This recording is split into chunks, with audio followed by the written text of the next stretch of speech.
Ya, halo Tribuners, kembali lagi di Tribun Podcast bersama dengan saya Maureen Lumempo. Dan di Tribun Podcast kali ini kita sudah kehadiran tamu istimewa. Dan tentunya di kesempatan ini kita akan lebih mengenal narasumber kita di saat ini, yaitu langsung saja saya sapa Bapak Jili Philips Makarawung. Beliau adalah Ketua PDK Kosgoro 1957 Sulawesi Utara. Halo Pak, apa kabar hari ini? Halo, selamat sore, kabar Iya. baik, terima kasih. Ya, boleh menyapa mungkin Tribuners Pak Halo biasanya. Tribuners, selamat sore semuanya. Iya. Oke. Pak Jili, saya panggil atau ada Philips. Pak Philips? Oke, Pak Philips. Ini kan memang kalau mungkin Tribuner sering lihat pasti. Ini wajahnya sudah tidak asing lagi, Pak. Karena ada baliho-baliho nih, Pak. Nah, katanya memang sudah menyatakan siap untuk maju pilkada atau pilwako Kota Manado. Tapi sebelumnya mungkin Pak Philips kalau boleh tahu sebenarnya eh, apa kemudian yang menjadi dorongan di Pak Philips atau motivasi kenapa Kota Manado begitu? Baik, terima kasih. Sebelumnya sedikit saya mau ceritakan kalau saya flashback ke sekitar 3 atau 4 tahun yang lalu ketika kami keluarga memutuskan untuk pindah dari Jakarta ke Manado. Oke. Jadi Begitu. sebelumnya menetap di Jakarta ya, Jakarta, Pak? saya lahir besar di Jakarta. Kemudian, nah itu masa-masa pertempuran yang berat dalam pikiran saya waktu itu. Kenapa? Karena kita sebagai orang tua, kalau misalnya kita mau bawa berlibur, yang kita pikirkan itu adalah anak-anak, Oke. ya kan? Kita tidak mau kalau kita berlibur cuma orang tua yang happy, ya kan? Iya, Pasti kita pasti bawa keluarga anak-anak, lah ya dipikirkan. keluarga happy gitu kan. Kalau di Jakarta, kita bisa bawa anak-anak bermain, banyak spot bermain di Jakarta seperti Ancol, Dufan, Tempat-tempat rekreasi tempat ya, Pak? rekreasi begitu kan yang outdoor begitu. Banyak juga di mall-mall begitu kan. Kemudian kalau mau jauh sedikit kita bisa bawa ke Bogor. Iya. Kemudian lebih jauh sedikit lagi kita bawa ke Bandung. Banyak spot bermain di sana. Kemudian bisa kita juga capai Jawa begitu kan dengan kos yang mungkin tidak terlalu besar gitu. Iya. Nah, ketika saya putuskan untuk pindah ke Manado, ya kan, kita searching-searching, aduh, di Manado ini agak berat nih. Kalau kita mau bawa anak-anak berlibur, kemana? Gitu kan, sepertinya tidak ada, gitu loh.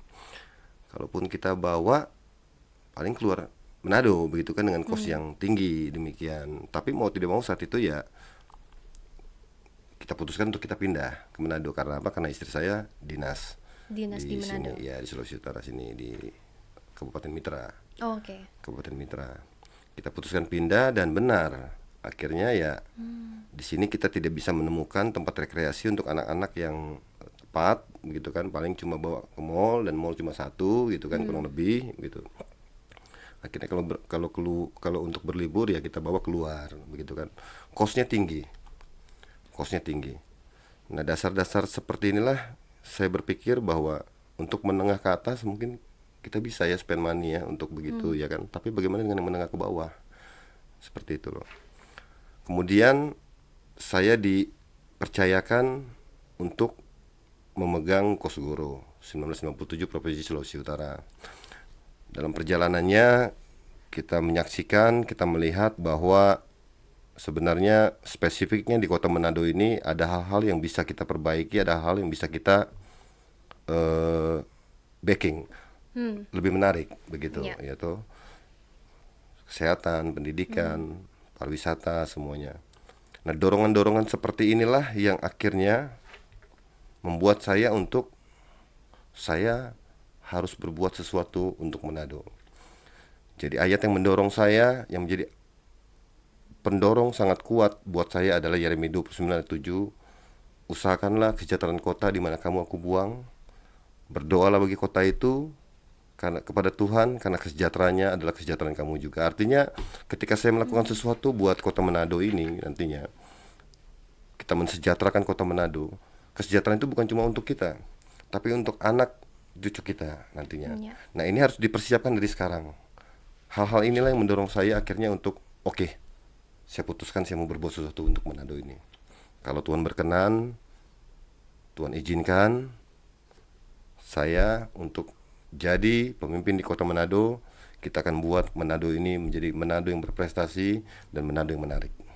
Demikian. Oke, itu ya. Kak Loren. Mungkin dari kalau misalkan mau dibilang dari motivasinya mulai dari hal kecil dulu ya tadi. Hal kecil. Kebahagiaan dari Iya, keluarga, iya. anak-anak khususnya.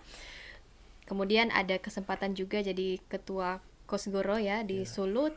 Jadi punya kesempatan untuk lebih mengenal kota Manado ya, Betul, Pak. betul. Mungkin kita bahas sedikit tapi mau tanya dulu Pak Philips kan katanya pindah dari Jakarta. Betul. Sebenarnya Pak Philips ini masa kecilnya itu dihabiskan di Jakarta itu dulu terpikirkan nggak Pak akhirnya akan ke Manado begitu? Masa kecil Pak Philips seperti apa dulu? Saya lahir besar di Tanjung Priok, Jakarta Tanjung Utara, ya kan? Saya lahir besar dari keluarga yang prihatin. Seperti apa itu Iya, maksudnya Pak? kemarin. Ya. Prihatinnya dalam arti begini ya.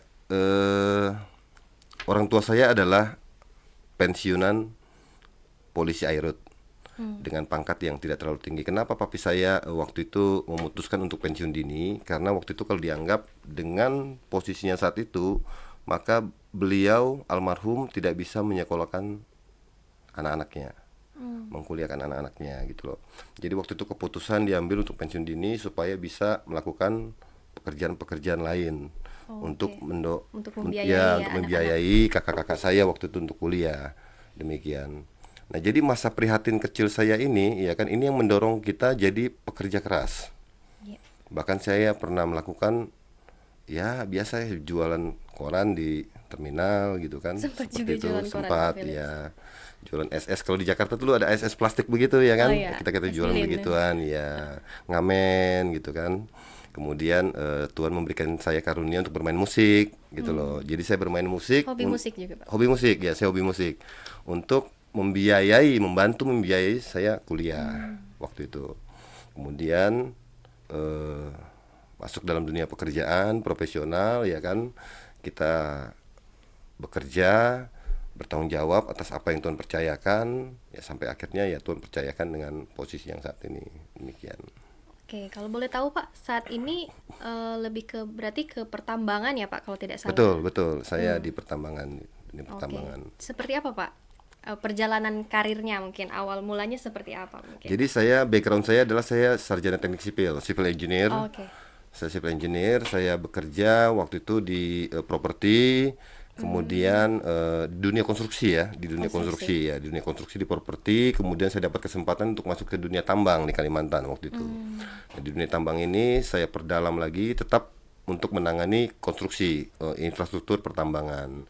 Kemudian pada tahun 2012 itu ketika batu bara sudah mau collapse waktu itu harganya kan, itu Tuhan seperti memberi saya hikmat gitu kan. Sebelum itu, jadi Tuhan memberi hikmat, balik aja lagi ke konstruksi gitu kan. Akhirnya saya balik lagi ke konstruksi. Waktu itu mengerjakan Bandara Soekarno-Hatta gitu di Jakarta, kemudian perusahaan Prancis, kemudian di perusahaan Prancis ini saya agak lama bekerja, mengerjakan bandara, kemudian ada juga petrochemical plant seperti itu di dunia konstruksi. Nah, terus sekitar tahun 2019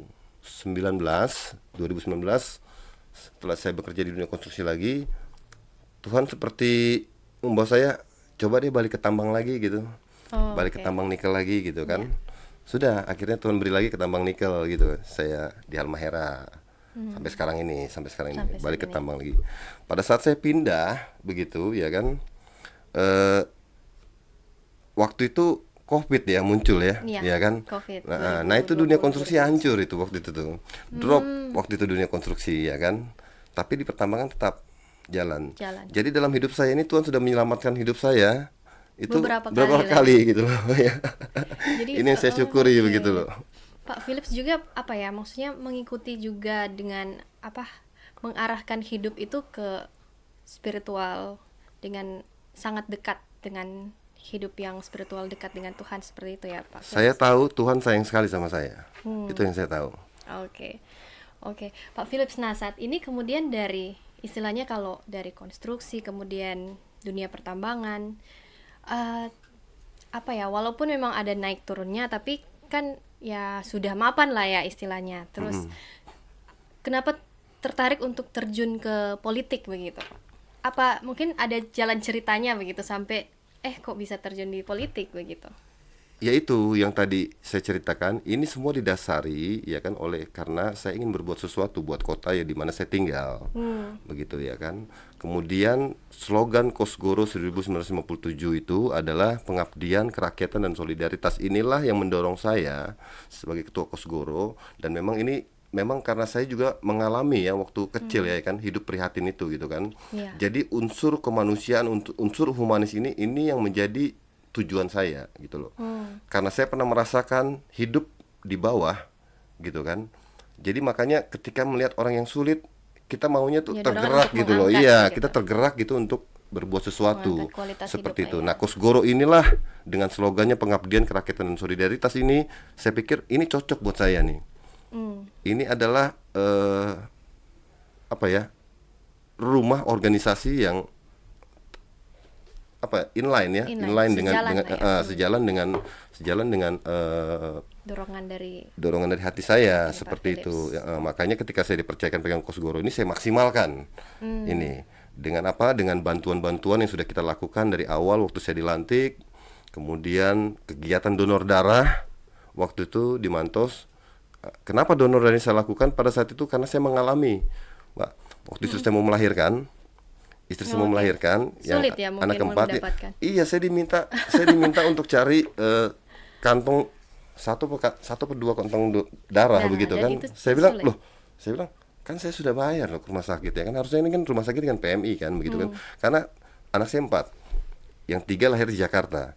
Selama mereka lahir itu saya tidak pernah mengalami hal seperti itu. Saya disuruh cari kantong darah begitu kan. Tapi di Manado ini saya menemukan anak yang 4 itu. Makanya lah dari situ saya nggak mau tahu masalahnya kenapa, ya kan? Apakah bank darahnya yang kurang, ya kan? Ataukah eh, keinginan masyarakat untuk mendonor itu kurang seperti itu kan?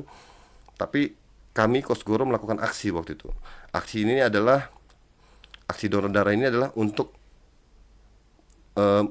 memicu rekan-rekan organisasi lain ya kan untuk melakukan hal yang sama, donor darah supaya apa? Ayolah kita bantu PMI gitu kan. Supaya apa? Supaya namanya pasien, namanya keluarga pasien ketika ke rumah sakit pasti tujuannya menemani pasien kan Pasien. gitu kan. Iya. Tapi pada saat mau tindakan keluarga harus disibukkan dan harus cari Ngurus lainnya. darah Darah. begitu ya kan. Apa salahnya rumah sakit yang sudah siapkan semuanya Untuk gitu. melayani Betul. Nanti mudah-mudahan ke depannya kita coba perbaiki hal ini ya kan supaya apa tidak ada lagi cerita keluarga dari pasien harus sibuk untuk mencari darah ketika pasien akan melakukan tindakan demikian. Terus kemudian juga ada aksi-aksi lain yang kita lakukan, aksi keagamaan. Kemudian yang terakhir kemarin kami juga melakukan aksi bantuan bagi korban yang terdampak dari Gunung Ruang, erupsi Gunung Ruang yang dievakuasi ke Bitung, Minut, dan Manado. Nah kemarin juga yang paling terakhir itu kami melakukan musyawarah daerah Kosgoro Kota Manado, kemudian pelantikan, dan setelah itu kami berbagi kasih untuk supir-supir mikro, kemudian driver online begitu, dan kami juga kunjungi korban kebakaran yang di Pondol kemarin, Oh, oke, keluarga begitu. Jadi kami berbagi kasih, kami berikan sedikit bantuan untuk apa ya, untuk artinya kami menyatakan bahwa ini loh kami ada, kami ingin mensupport supaya apa ya, supaya tetap tegar gitu kan dalam menghadapi cobaan itu. Demikian. Oke. Jadi memang Pak Philips juga karena menjadi ketua dari Kosgoro ini yang punya visinya sama dengan apa ya niat hati dari Pak Philips juga. Jadi juga terdorong ya dari aktivitas-aktivitas dari Kosgoro itu melihat sendiri ya bagaimana kondisi dari Kota Manado Betul. saat ini. Nah, kalau dari pandangan Pak Philips sendiri Kota Manado saat ini seperti apa, Pak? Begitu. Pandangan saya Kota Manado ini, kalau saya perhatikan ya, saya kan di Jakarta ya. Iya. Ini hampir sama seperti Tanjung Priuk 30 tahun yang lalu mungkin ya. Mungkin Oh, oke. begitu. mungkin ya. Nah makanya karena kita sudah mengalami itu, sebenarnya Manado ini masih bisa orang buat lebih menarik lagi gitu. Sebenarnya ada potensi Ada banyaknya potensi ya. ya kan. Setiap jalan, kalau saya jalan di Kota Manado ini jarang sekali kita temui ruang terbuka yang ramah anak gitu ya. Jarang sekali ada taman-taman ya kan. Kalau kita jalan ke Bandung tuh ada tuh ya taman-taman gitu kan buat anak bermain kalau sore kan begitu. Di Jakarta juga ada Pak. Programnya Pak Ahok dulu kan RPTRA itu buat ramah anak, ruang terbuka ramah anak. Nah, di sini saya lihat tidak ada begitu loh. Jadi kasihan anak-anak yang bermain yang tinggal-tinggal pinggir jalan besar, kasihan nggak ada tempat bermainnya begitu. Nah, ini yang saya pikir sih harusnya sih bisa ya dikembangkan gitu kan supaya apa? Anak-anak kita jangan cuma kita push, jangan cuma kita dorong untuk belajar, tapi kita juga bertanggung jawab untuk kasih mereka entertain gitu kan, Iya. hiburan begitu loh supaya supaya study and life mereka tuh balance gitu. Iya kan? Tapi kan Seperti ini itu.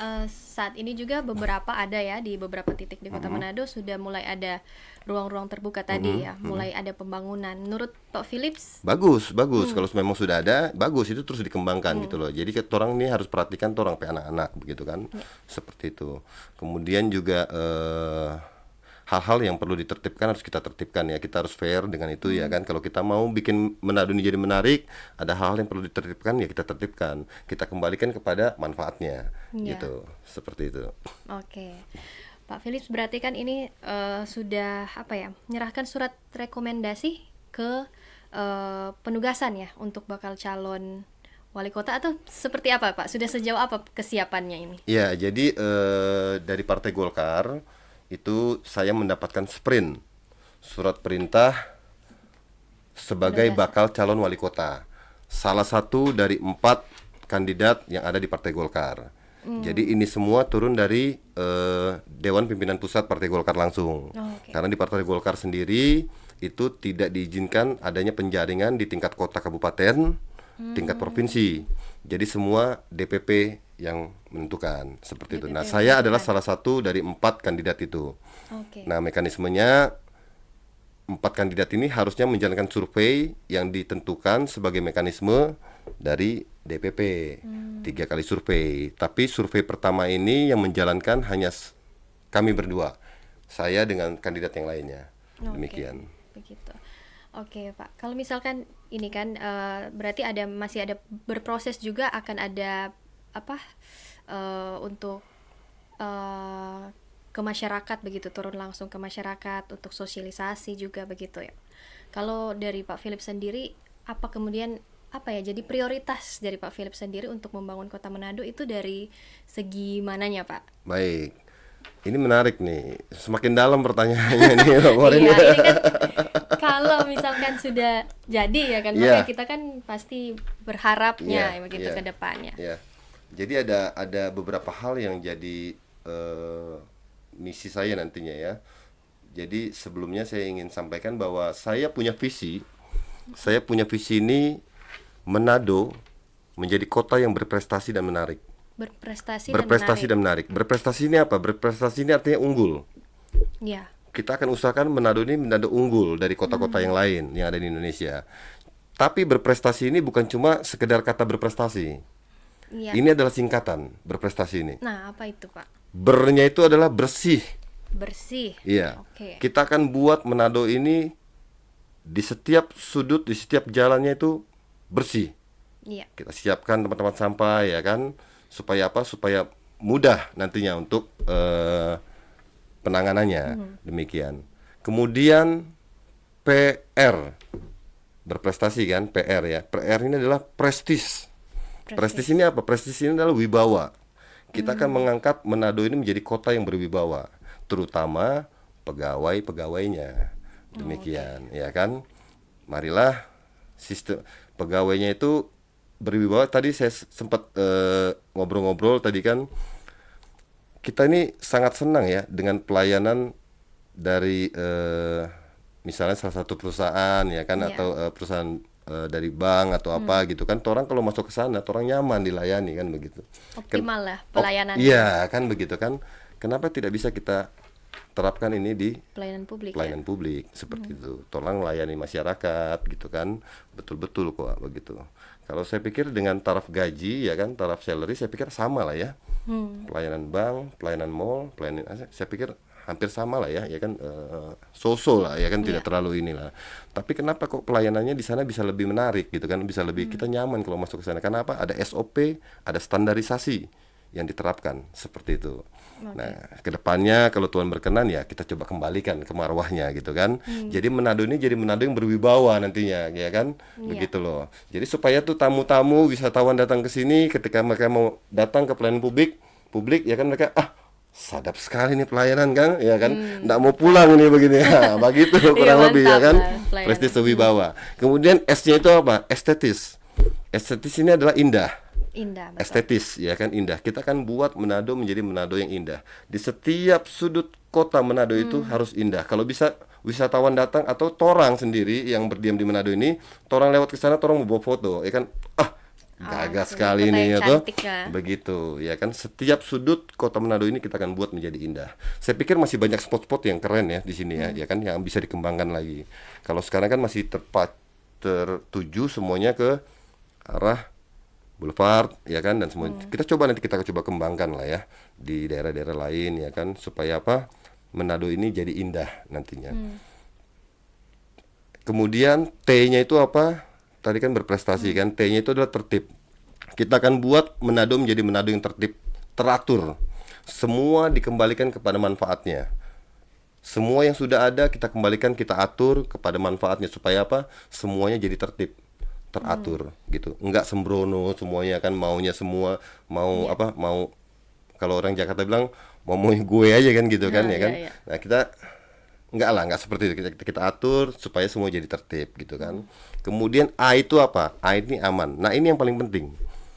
Aman, kita akan membuat Manado ini menjadi Manado yang aman. Rasa aman itu harus dirasakan oleh setiap masyarakat.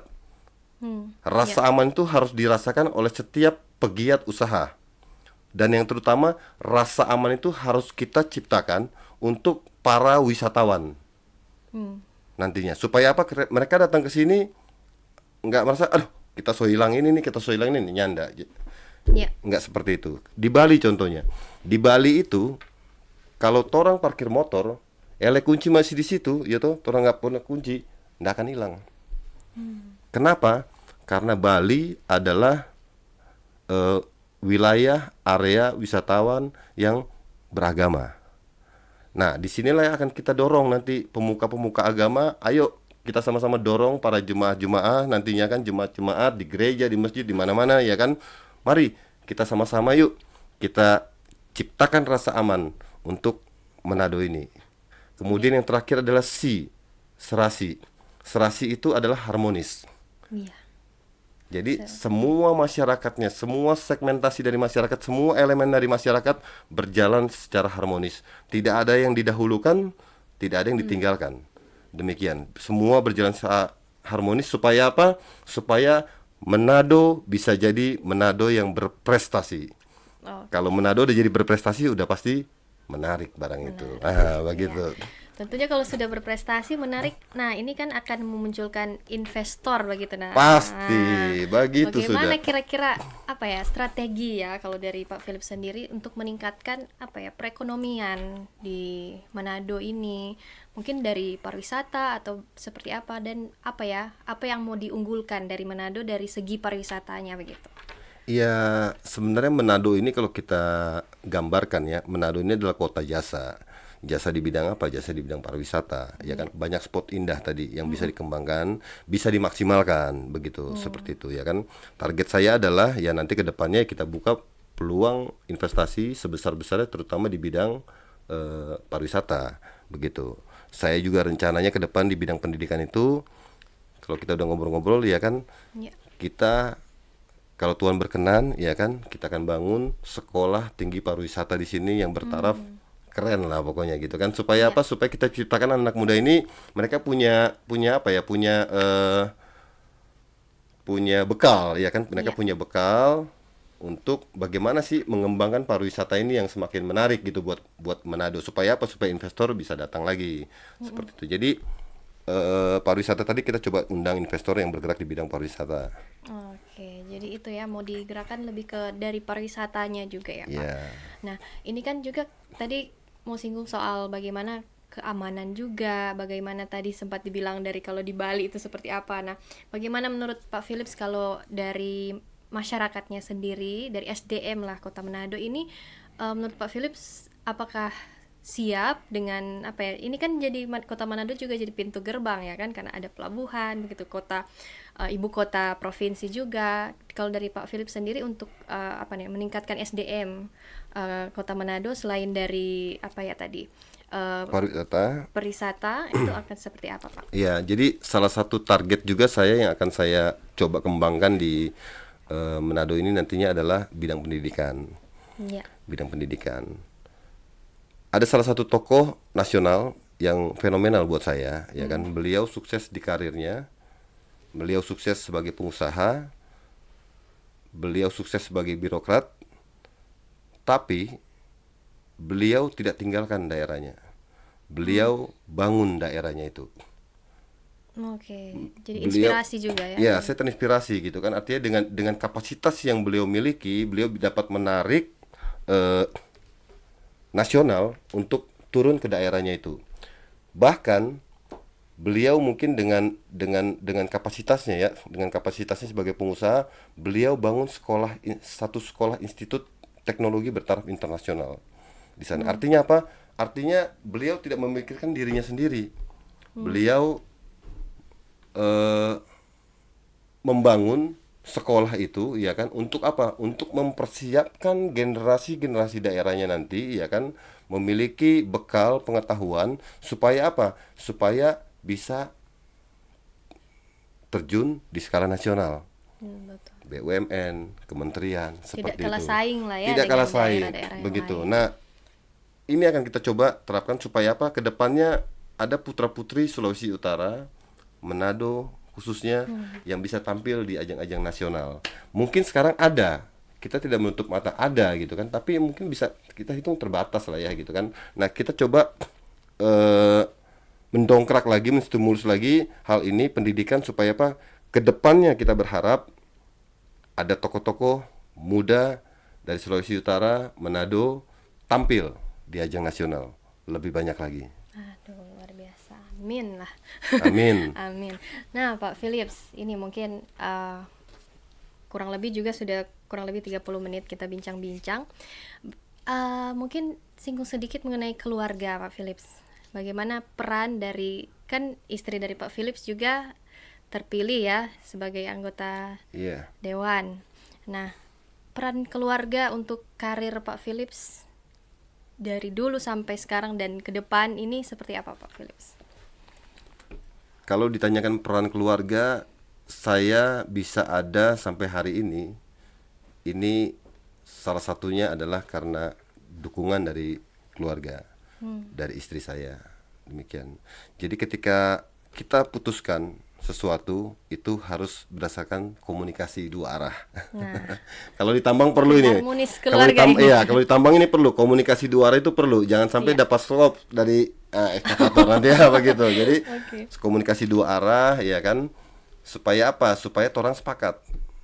Gitu kan. Jangan satu mau apa begitu loh. Jadi kalau orang so sepakat ya kan so pasti berkat Tuhan akan mengalir seperti firman Tuhan kan apa betapa indahnya dan eloknya kalau kita hidup rukun bersama kan begitu kan. Oke. Kesanalah berkat Tuhan akan dialirkan.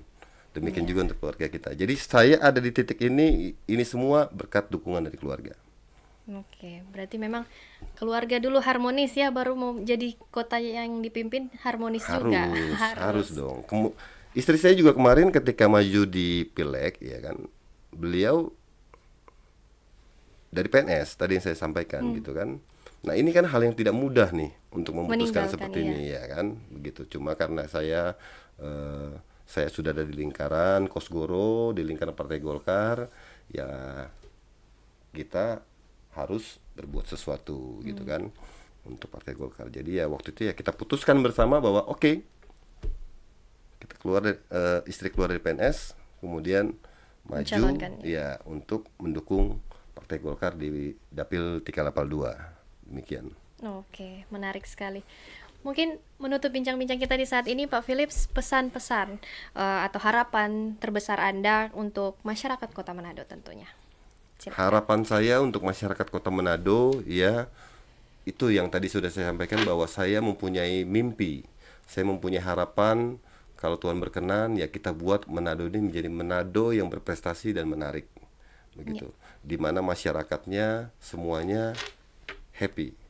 Everybody deserves to be happy. Semua manusia itu berhak untuk bahagia. Bagaimana cara bahagianya? Nanti tugasnya pemerintah kota untuk mengatur itu semua supaya tidak ada yang ditinggalkan, tidak ada yang kelebihan, semuanya berjalan secara serasi dan harmoni.